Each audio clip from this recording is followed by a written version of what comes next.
coming to St. Louis and talking about these ideals, I was pulled aside by one of the vice presidents, and he said, we're not necessarily about all these good things, reducing waste and feeding the world. We're about making money.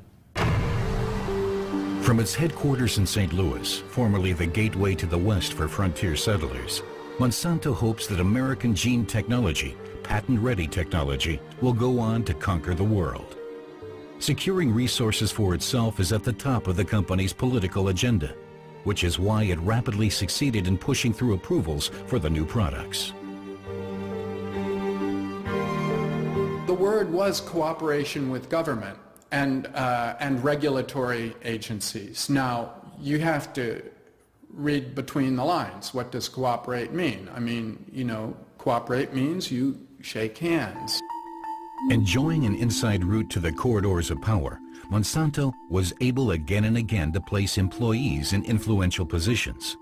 Through Washington's revolving door, corporate players continually traded posts at the licensing authorities, later returning to high-paid board positions at the company.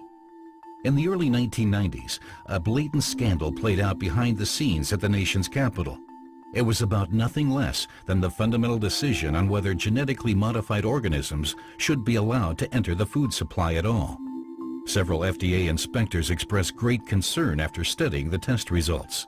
The government held back the papers in which they explained their reservations, however, as described by a critical FDA expert. He said that they believed it presented unique animal and human food safety concerns. Those were his words, unique food safety and animal safety concerns. And he emphasized that even a slight shift in a constituent of a plant that might not have an effect if humans ate it, because of the level at which they would consume the plant, he said that same plant can be a major constituent of the farm animal's diet, and therefore could create major problems for the animal, and then for the human consumer of either the meat or the milk or the eggs of that animal. And that's why they felt that it was a very serious matter and had to be carefully tested. These tests were never conducted, however, just as the critical FDA memos were never publicized. Monsanto had managed to place its own man in a key post at one of the authorities. Gene technology was green-lighted. This, I believe, is one of the greatest frauds ever perpetrated by any government in history. The current U.S. president demands that world hunger must be fought, with American gene-modified food, no less, to the delight of the biotech companies.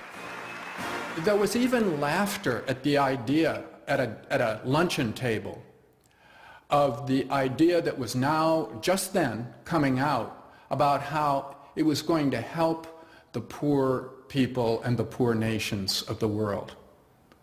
It was a cynical laughter and joking about that notion. For the sake of a continent threatened by famine, I urge the European governments to end their opposition to biotechnology. The concept that genetically modified crops are needed to feed the world is not only a terrible spin and lie, it actually works against feeding the world. It gives the impression, first of all, that production is the key point in feeding the world, when in fact we have more food per person than any time in human history, and 30,000 people die every day from starvation.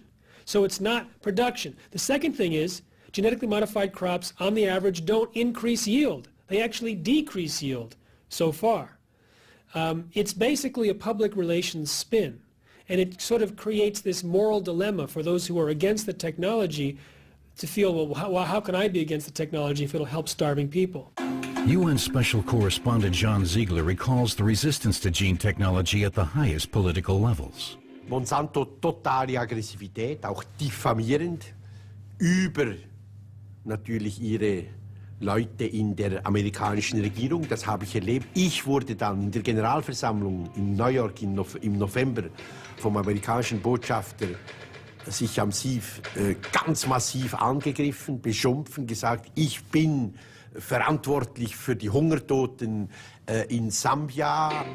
Ziegler had dared to criticize Monsanto for wanting to import genetically modified seed into the African country under the pretense of delivering aid supplies, despite legislation there forbidding it. 75% der Bevölkerung, vor allem in Schwarzafrika, leben im Elend. Wenn dazu noch die Finanzknechtschaft der Patentmogule käme, dann wäre es diese Völker geschehen. In the USA, pig breeders like Jerry Roseman have other problems. Environmental activist Jeffrey Smith wants to help them because Roseman has lost his entire operation. He thinks it has something to do with the feed. For years, he fed his animals only genetically modified corn. The females, the pigs, ultimately we had three outcomes. They were either sterile, they were in the true false pseudo-pregnancies, or they delivered a bag of water. And either way, there was zero output and 100% expenses going into these animals. So what was the upshot of all these problems?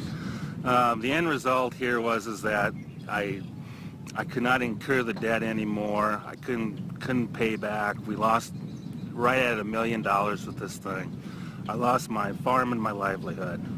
The former pig farmer says that his attempts to have the genetically modified feed tested were blocked by massive opposition. I was totally appalled at the treatment that I received from the USDA, the EPA, and the FDA at the national levels and at the state levels. Everyone tried to make this go under the floor. Their comments from the seed corn company was that we will ignore Jerry Roseman and eventually he will starve and go away and the problem will no longer exist. Not only at Monsanto, but all over the world, genetic researchers are studying the pig. Munich professor Eckhard Wolf has observed during the last 10 to 15 years a significant decline in the fertility of pigs and cows during exactly the same period in which they have been given more and more genetically modified feed. Does genetically engineered corn play a role here, for example in the Roseman case? Es hängt natürlich davon ab, in welcher Weise dieser Mais gentechnisch verändert ist.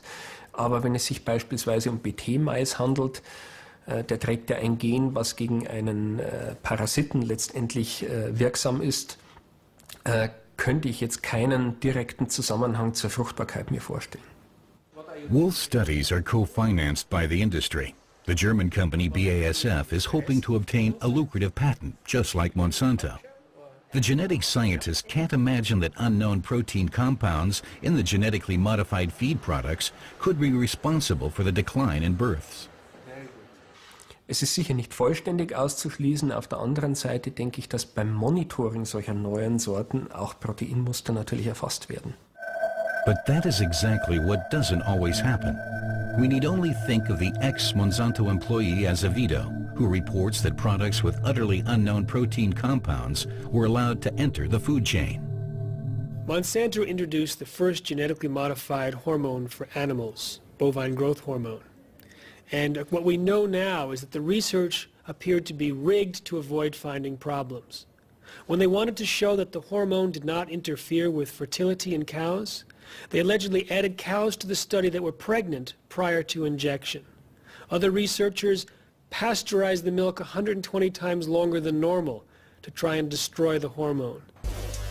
The introduction of a hormone to boost milk production in cows shows the kind of massive pressure exerted to launch new products on the market. In Washington, Jeffrey Smith meets with a former inspector at the FDA, Richard Burroughs.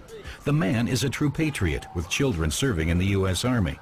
Nevertheless, he refused to license the genetic product because the examiners found the test strips from Monsanto insufficient and demanded new ones. I mean, they could have come in and argued the science of it at a higher level and gotten it taken care of, but for some reason, since I guess I was the obstacle that had asked them to do these extra studies, which were not completed to my satisfaction, it was easier to get rid of me than it was to do the studies, and a whole lot cheaper. So somewhere in the chain of command, they made this point, and that person listened to the money and the politics and agreed that the best way was to get rid of me and keep the products. That was how they finally got me out of the end stages of the review process. They finally said, well, you're no longer competent to do your job, you're fired.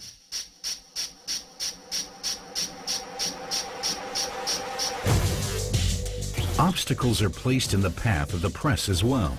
Popular reporter Jane Ackery researched for Fox News the side effects of the bovine growth hormone, such as udder infections and pus residues in the milk.